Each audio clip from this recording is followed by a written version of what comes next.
Recorded from the Oklahoma State University Stillwater campus, this is the Inside OSU Podcast.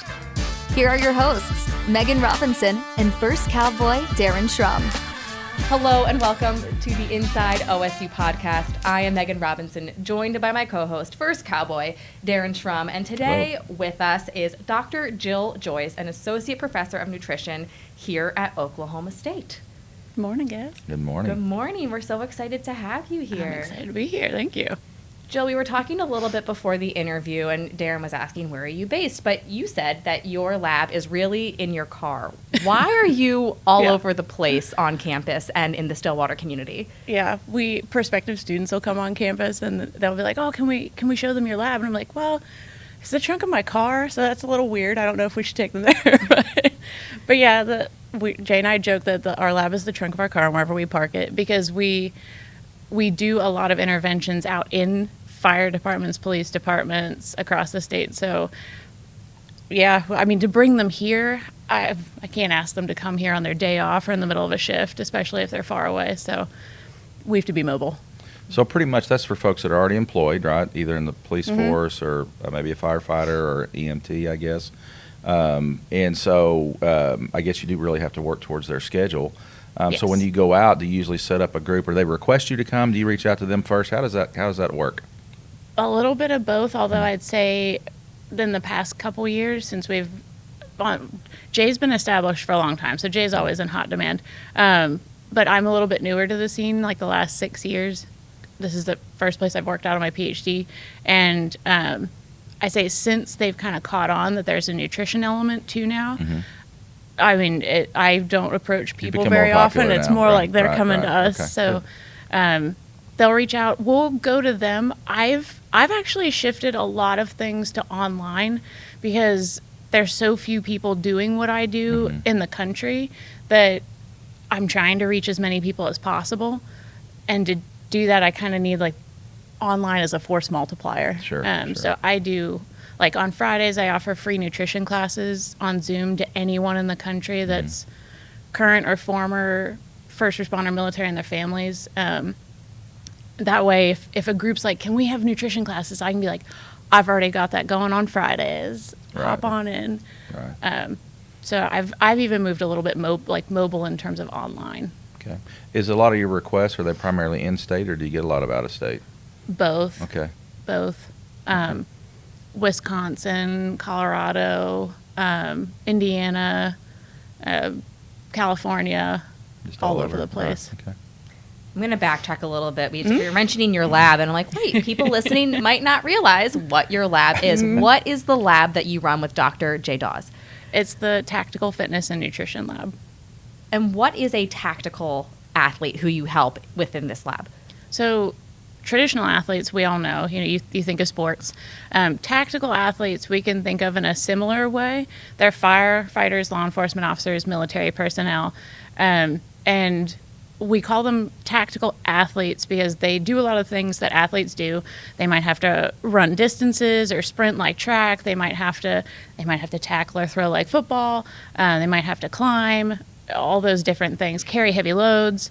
But obviously it's not a game and for fun necessarily. It's for a more tactical. It can be life or death, right? Yeah, it's for sure. It's always life or death purpose. Right. Well, I guess maybe not always, but it's safety, always safety related. Right. So we call them that. I say one thing that I've found I have to be careful with in calling them tactical athletes is that we find that sometimes first responders think they're healthier than they truly are because they are a tactical athlete. So I always have to kind of caution them, like, you are a tactical athlete, but you're still at risk for a lot of chronic diseases, so we can't get complacent. We gotta still work on reducing those risks. So I use it wisely. What are some of the ways in which a diet can impact a tactical athlete? A lot of ways. On the more like traditional athletic side of things, we do talk about performance nutrition. I need them to be properly fueled. The kind of I'd say it's performance nutrition with curveballs. I think that's probably the most fun part of working with this group, the nerdy fun part, is that And I love pulling them in as examples in class because it trains my students to not get stuck in a rut or assume the usual. Because whatever a dietitian would do with the general population, I promise it won't work in the same manner with my people, with my guys.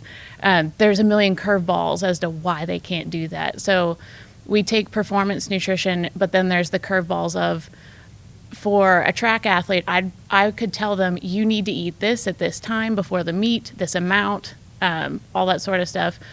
But I don't know when the event's coming. Right. So I have to tweak that and teach them how to fuel properly throughout the day so that they're about ready anytime.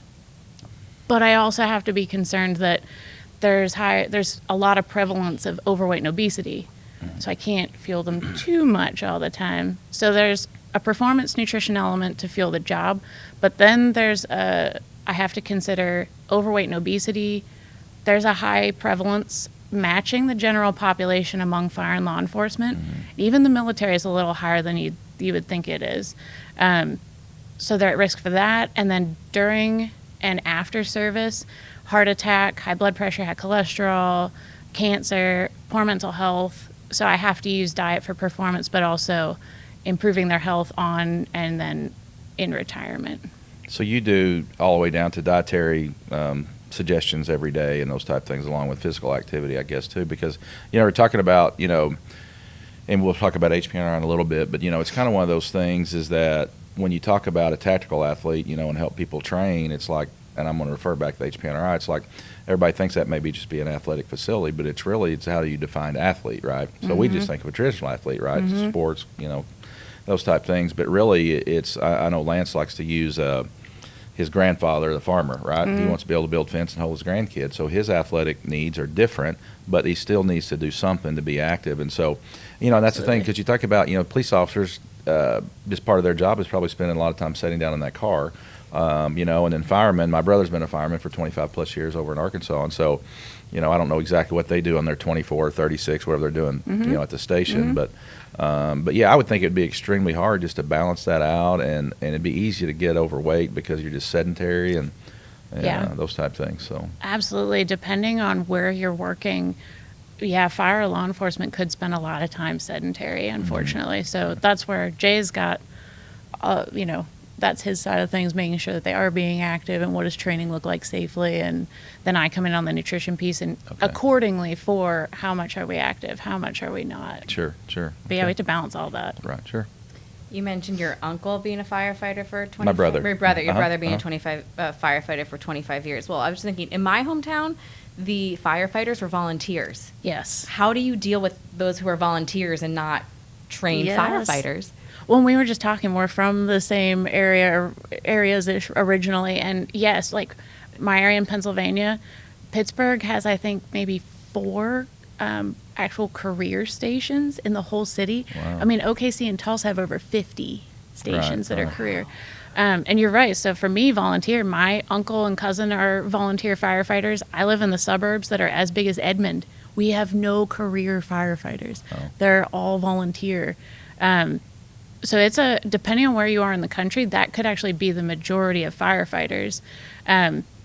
So with them, I'd say working, because they are volunteer, I think a lot of it has to do with the health culture of the department, or the readiness of the individual to seek me out. I do have quite a few volunteer departments that'll show up to my classes on Friday or share my diet assessment services and things like that.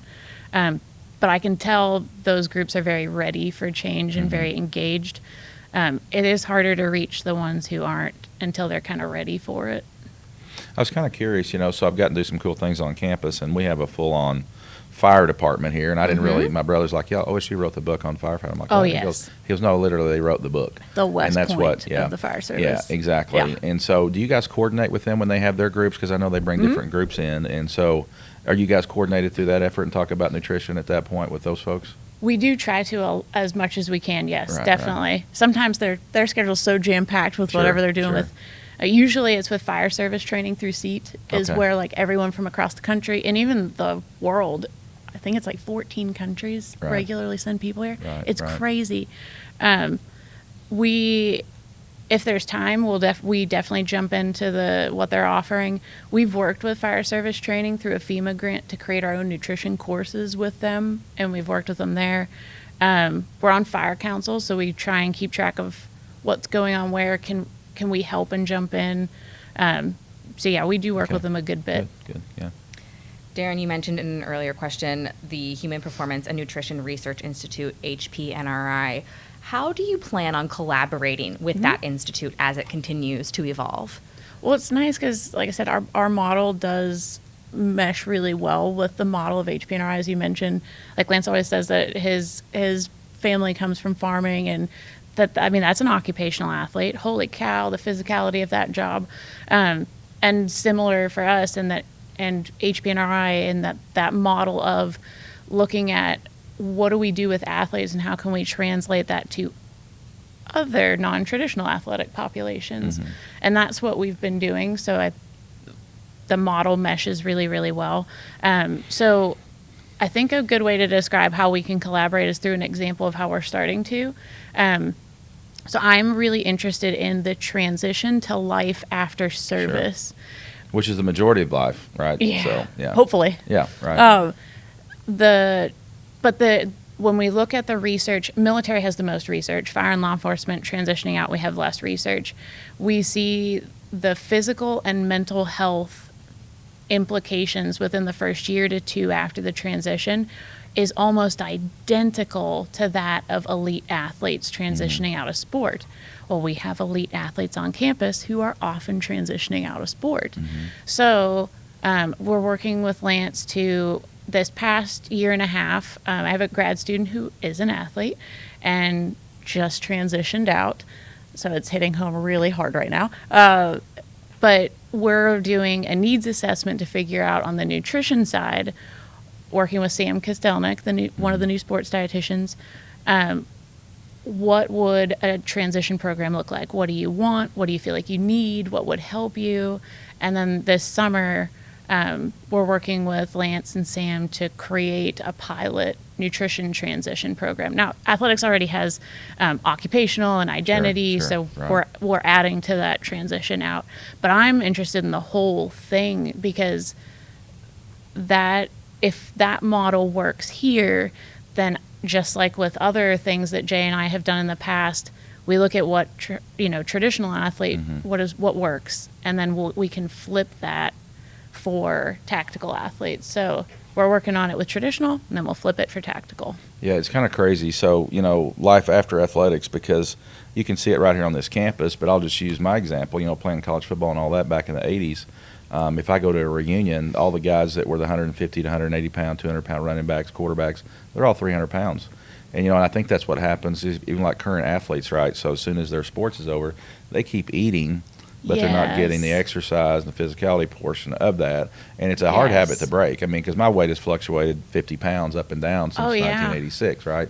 And so it's kind of one of those things and it's all about habits, and I think, and what you create. But, I think that's the most important. Like I said earlier, I think that the nutrition post, your 4 or 5 years as a college athlete, that's hopefully you've got another 60 years left plus, And so I think that's the part that I think that all that you guys are trying to accomplish, because, as a nation, we're not a healthy people, if you just look around, that used to be the extreme, with somebody being overweight. Now that's more the commonality, and to see fit people is kind of becoming not the extreme, but very, very small very small part of the group. So, but that's awesome. That's great that you're doing that, and I think HPNRI will definitely help you expand what you do too. So it'll be awesome. So. Well, and I think in another, even translating that, taking that athlete research, translating it to another population, the transition to life after college for every student. Right.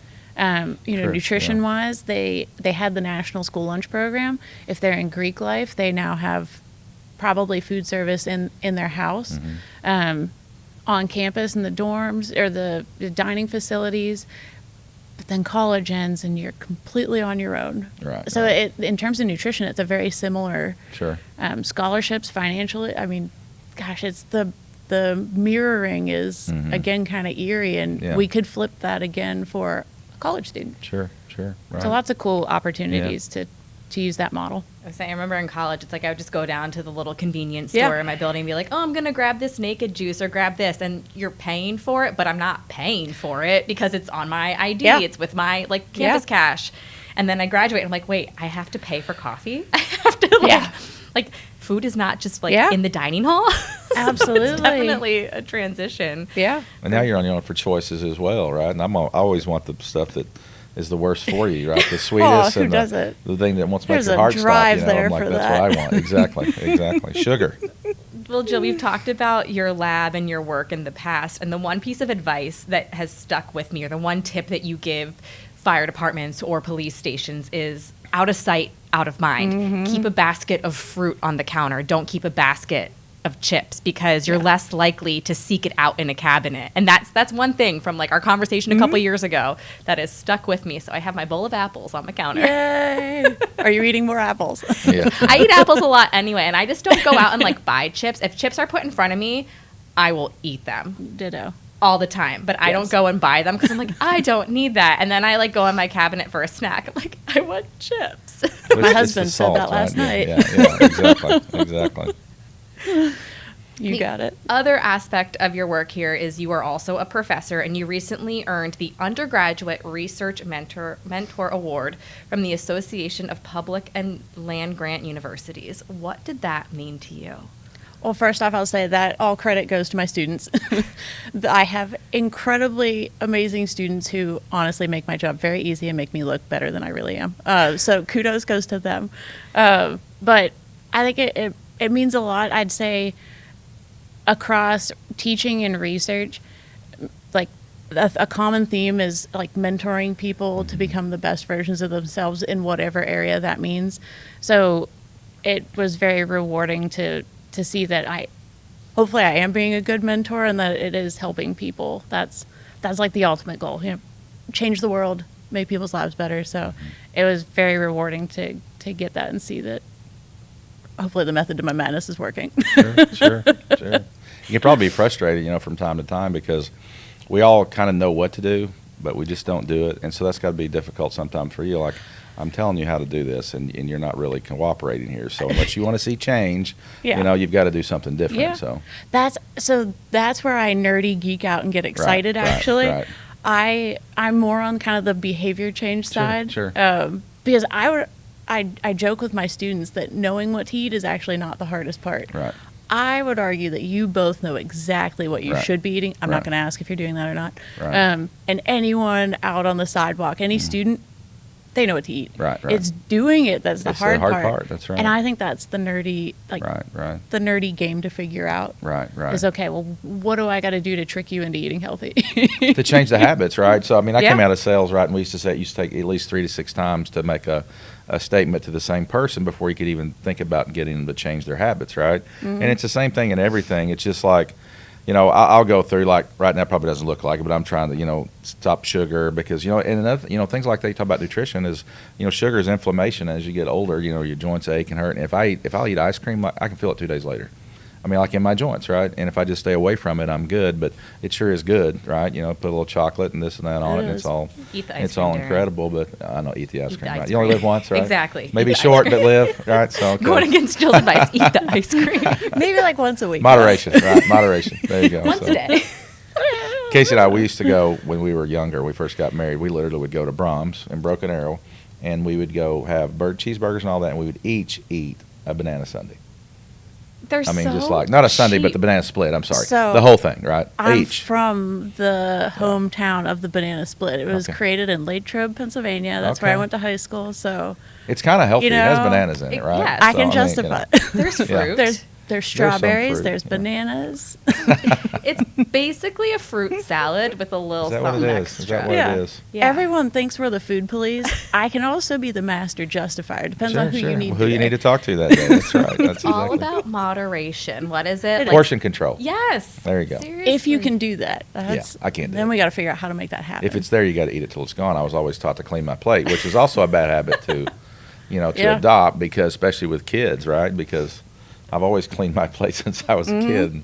I probably wouldn't have had the nickname Porky if I hadn't have been, cleaning my plate all the time, right? So. And I'm a sweets bloodhound. If it's in the room, I will find it and I will destroy it. So Right, I That's get good. that. That's good. Well, it's reassuring to hear from a registered dietitian that sweets are okay in moderation. In moderation, everybody. Yeah. That Is that the really what key. she said? That's what I heard. That's what I heard. Selective hearing. Jill, I want to go back to your research with your students really quickly because I did read the article that came out on Oklahoma State about you receiving this honor. What is the most common issue you have or that students have when they're in the middle of a research project that you're able to help guide them with? I like to use research for a lot to kind of break some bad habits that I know are in pre-health type students. Is that oftentimes they're very perfectionistic. So I kind of set them up for opportunities to just completely try things on their own, and obviously I only do it in scenarios where like we can fix the mistake. But I'll give them data and say, here, I'll give you an example of how to code this. You play with coding the rest of the data. And they're like, oh my gosh, like, how do I do this? Give me more rules. And I'm like, nah, figure it out. You can do this. And then they'll come back and we can talk through it. But it's nice to show them that you don't have to be perfect. You can try, you can mess up, and we can fix it. Like, I like to use it as a chance to show them that mistakes are okay. They're learning opportunities. So I'd say that's one thing that I kind of, like to use my research opportunities for. And I'd say the other one is to show them that they can do really hard things, and that challenge is a good thing. Like, there is a such thing as good stress, good challenge to stretch you to grow to the best and most that you can be. Because research is hard. Right. So it's a chance to apply and stretch, and that's a good thing. Sure. Yeah. What is it? Like, nothing good ever came from comfort zones? Is that the Oh quote yeah, or something very like much. that? Yeah, I disagree with that. It's like, I like my comfort I like zone. comfort zone. that's where naps come from. That's right. As I've gotten older, that 2:30 time hits me like, okay, so are you taking a nap? No, I'm not. So, But You can I take naps. yeah. I They do it in do- Europe, right? Don't they do it in Yeah. Europe? I think, isn't that a common thing? Yeah. So, Siesta. firefighters, there's some research there. Yeah, absolutely. I just need 30 minutes sometime. That's it, and then I'm good to go. So, Bringing it back to your tactical fitness and nutrition lab, what role do your students play within that lab and that research? A lot. They, on the research side of things, they're kind of the doers of most of what we do. We're always overseeing it and planning it, or they're PhD students, they're planning it to an extent, but they're a lot of the boots on the ground for us on the research side of things. Undergrad, master's, or PhD to the extent they should be. On the teaching side, education side of things, we have like service learning classes. So like right now, I teach a grad level dietary supplements class, and it's service learning. The groups have been assigned we have fire and military, different firefighting and military units that they are doing needs assessments with, and then creating dietary supplement education materials for that are very tailored to address their needs. So they help me with education, and then outreach. They help me create infographics, fact sheets. Departments and classes will often ask for things, and I can have a dietetic intern do that for supervised practice hours. So they're kind of involved in all three areas of the land grant mission that we address. so you kind of referred to dietary supplements. So I'm assuming that's vitamins, right? Is that kind That of counts. what it Absolutely. does count? Yep. Do you believe in those? I take 18 a day. Yeah. Right, from zinc to Yeah. glucosamine. Oh, it's crazy, What are right? you taking? It's everything basically that you can take. I think so. When It's it- hard for me to do it every yeah. day, but I'm doing it because my blood work's really good. So I'm like, well, I That's guess good. something's working because it wasn't working before I started doing it, right? So I'm assuming that's the change. But That's anyway, helpful. so how do you educate on that? I'd say with multivitamins, I call them nutrition insurance. Insurance, okay, It's like health insurance. okay, You pay into it, and it may not help you every day, but when you need it, it's there for you. And I'd say a multivitamin is very similar. We found that it doesn't increase longevity or prevent chronic disease, and you're paying into it every day. But when you're short on nutrients, it's there That's what to it can- support okay, you. okay. So I call it nutrition insurance. right, okay, Yeah. interesting. So Yeah. because it's None of them are approved by FDA, right? So they're just people selling their wares, Yeah, right? that's messy. Yeah. Yeah, you're just thinking, well, okay, I'm doing it anyway. Could be killing me, but I'm just going to keep doing it. So I don't know if it's helping, but. Well, and I actually teach that the reason we do service learning in my grad class is because traditional or tactical athletes, huge customers of supplements. Okay. So it's a group that really could use education on how do I know it works, how do I choose a quality one, how do I use them safely. So we do all kinds of stuff on all that. Right. Okay. Mm-hmm. Interesting. What about like protein or BCAAs or the infamous pre-workout, that type of stuff? Which all of my groups actually asked about for class. So my students all are making lie, all isn't it? these It's all a materials lie. right now. No, not all of it. No. Maybe some good. of it. Oh. I do that too.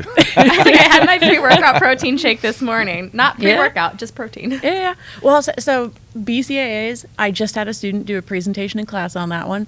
The vast majority of Americans are eating more than enough protein.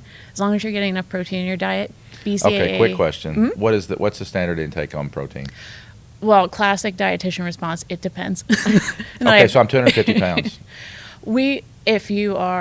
Then the next questions are medical conditions and performance goals. Little blood pressure, a little bit. Otherwise, Okay. just staying healthy. That's really what I want to do. So there's my goals. How about in terms of like strength training and So I do increasing- that about 3 or 4 times a week. And So, then, cardio, are you trying to increase muscle mass? Not at this point. Maintain. Okay. Yeah. Okay. So we have different recommendations, like for the general population, healthy, don't be deficient is 0.8 grams per kilogram. Okay. But in the athletic population, you are trying to at least maintain, I don't know if I call it training. Yeah. I do go in the You're gym. training That's for not, life. It's not like full You're training. I'm training for life. There you go. Yeah. That's right. You're That's working different. out, Darren. You're a It's life different. athlete. That's different, Lance would so. call you a life athlete. I'll try and translate into pounds because I feel Okay. like kilograms doesn't mean anything to anybody. I'd say it's about like 0.5 to 0.7 grams per pound. Per pound. Research tends to show if you go over 0.9 to 1 gram per pound, Doesn't do any good. it's just extra and it doesn't give you the gains that you want. Right. So, yeah. Well, I try to teach my son. My son's 27, right? So he's started working out a few years ago, and his trainer tells him he's got to have a gram per pound, right? Well, he's probably 220, and I only That's a lot try to of get protein. 100 a day, at least 100. That's all I try to get to, because I'd always kind of thought that too. Is that how much can your body actually use, right? And so yeah, spread it out throughout the day. what's the and downside of too much protein? If you go above your needs, Mhm. so it's not helping maintain lean muscle mass or add lean muscle mass, Right. then it's just extra calories that are quite expensive at that point that Okay. could be used for other things, like maybe you're not getting enough fruits and vegetables. Okay. I'd rather you shift your calories. Okay, good. Yeah. I'm getting educated today. I know. I find Gym talk is different from professional talk, right? Yes. So I trust this more than I trust gym talk, Yes. right? So it's good. No, I find all of this so interesting in your whole tactical fitness and nutrition lab. I just think it's all so fascinating, and I could sit here and talk about this all day, but I know that everyone has other things going on, and we can't do that. Nor do I think people want to listen to this for 5 hours. Well, nutrition is a key to life, right? I mean, if you get that right, you can maybe live a long time, right? It's a leading risk factor for a lot of things. It is. It is. So. Dr. Jill Joyce, thank you so much for taking the time to chat with us. Really appreciate it. I think Darren and I both learned a little bit about diets and how much protein we need to eat. Or not. Right? Or not eat, yeah. Food environment, protein. There you go. Exactly. Right, it's all good. Yeah. Well, thank you so much. And thank you all for listening or watching this episode of the Inside OSU podcast. On behalf of my co-host, Darren Shrum, I'm Meghan Robinson. Go Pokes. Go Pokes.